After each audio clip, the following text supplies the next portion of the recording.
kembali lagi di 699,9 FM Podcast Ceria.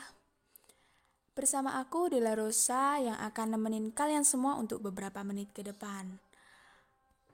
Jadi kali ini kita akan bahas masyarakat harmoni. Tentunya aku nggak akan sendirian dong. Kalau sendirian kan nggak seru nih ya. Aku bareng dua teman aku. Yang pertama ada Marcelino Chandra dari Malang. Halo semuanya. Satu lagi, ini ada Isabella Aileen dari Amerika. Hello, everything. Everything? Yeah, because you are my everything. Oke. Balik lagi ke topik awal. Tadi kan kita mau bahas nih tentang masyarakat harmoni. Kalau menurut Isabella, what do you think about harmony society? Well, I think a harmonious society is a community that coexisted and complemented one another without any racial and religion bias. Oh, oke. Itu tadi menurut Isabella ya. Sekarang kalau Marcel. Menurut Marcel, apakah masyarakat harmoni terbentuk karena adanya kearifan lokal? Kearifan lokal sendiri adalah sebuah cara yang diajukan untuk memulihkan peradaban dari krisis modernitas agar masyarakat tidak melupakan nilai-nilai luhur yang ada. Jadi tentu saja dengan adanya kearifan lokal masyarakat yang awalnya terbawa arus modernisasi bisa kembali ke nilai-nilai luhur sehingga bisa kembali menjadi harmonis. Boleh juga ya jawaban kalian, keren. Pada kali ini ada yang baru di podcast Ceria. Ada sesi tanya jawab. Nah, sekarang kita menunggu telepon dari mereka yang ingin menelpon. Kami tunggu teleponnya ke nomor yang ada nomornya, oke?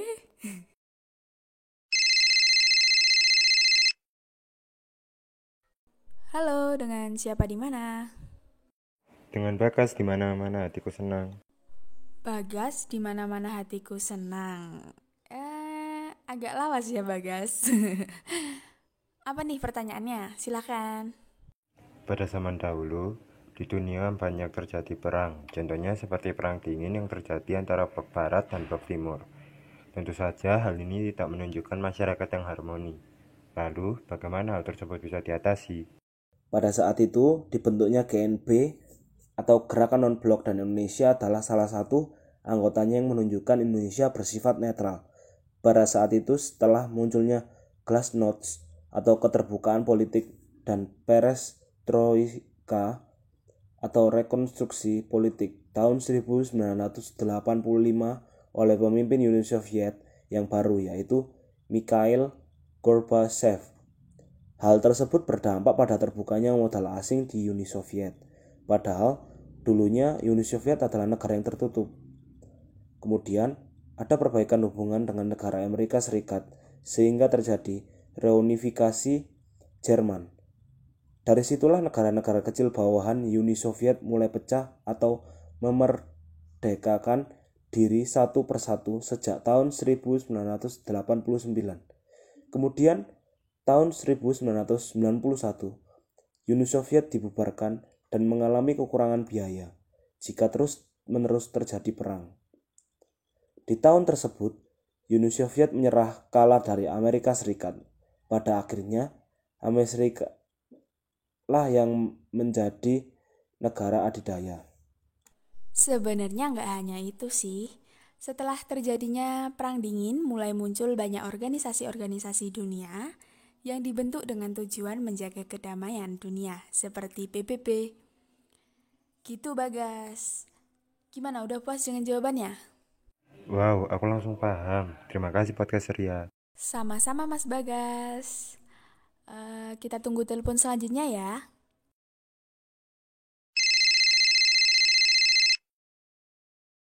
Oh, ada nih. Isabella, I'll give this one for you. Go ahead and greet this listener. Hello, who's there? And where do you come from? Clarissa's here, and I'm one of your listeners who's currently live in France. Cool. Do you want to ask us about something? These days, I've been wondering about what's the most effective way for us to create a harmonious society. In your opinion, how do we create a harmonious society? Such a good question. There's actually many ways for us to participate in creating such a harmonious society. And in my opinion, we could actually participate in it by planting the seeds about the importance of a harmonious society by starting to planting these seeds to ourselves first, which in creating a harmonious society, we should respect every people's appearance as one of our steps. Oh, what a good explanation you've got there. Seems like I've already got the point. Thank you. Not a problem. Wow, ternyata pendengar podcast ceria ini ada yang dari luar negeri juga ya. Baiklah, apakah ada yang nelpon selanjutnya?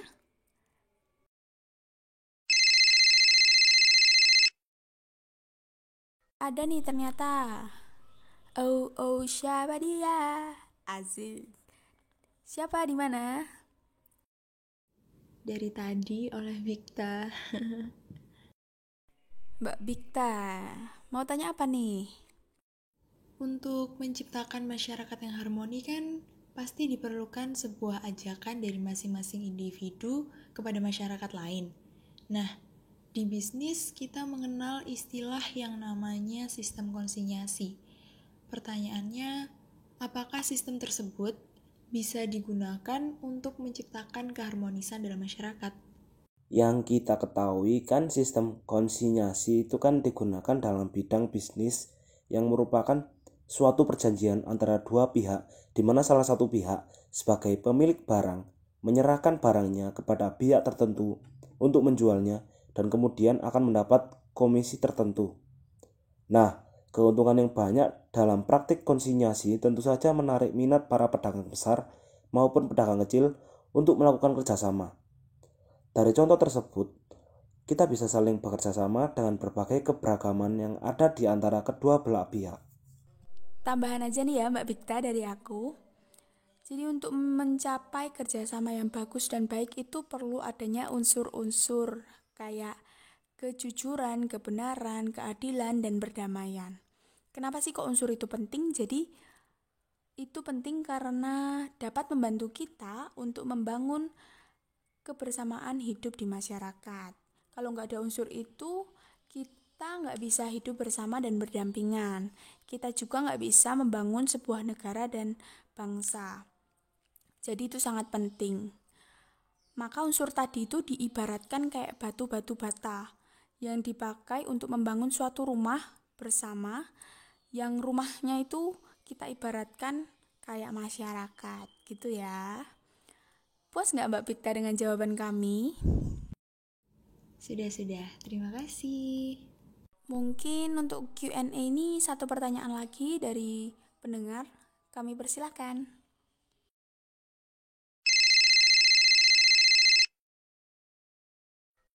Wih, gercep banget nih tangannya. Dengan siapa di mana? Dengan Ayub di Singapura. Waduh, dari negara tetangga nih. Maksudnya sih nggak di dapur. Walah mas, isoy. Rodok garing loh mas. Oke, mau nanya apa mas? Kira-kira bagaimana sih langkah-langkah yang tepat dalam memperjuangkan dan menegakkan keadilan, kejujuran, kebenaran, dan kedamaian dalam masyarakat? Lalu, peran aktif umat Katolik dalam mewujudkan keadilan, kejujuran, kebenaran, dan kedamaian dalam masyarakat itu apa saja ya? Isabella, do you mind to answer to this question that questioned about what's the right steps that we could do in enforcing justice, honesty, truth, and peace in society? Okay, I will try my best. But you could actually try these steps. 1. Forming oneself, where this one starts from the character which we have been received from the family and school. If I'm showing good behaviors, then I believe that the society will also be good to us. Number 2, education. This one is also very important in order to build someone's understanding about the importance of a harmonious society. Number 3, make some good dialogue and interaction between residents starting from RT and RW. Faith in God without faith. Then it is much more difficult to be kind to other people. Sedangkan peran serta umat Katolik 1. Membangun hidup rumah tangga yang baik, sebab rumah tangga adalah sekolah pertama tempat anak bertumbuh.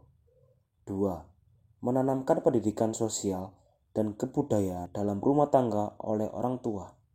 3. Di lingkungan kita bicarakan kehidupan RT RW kita. 4.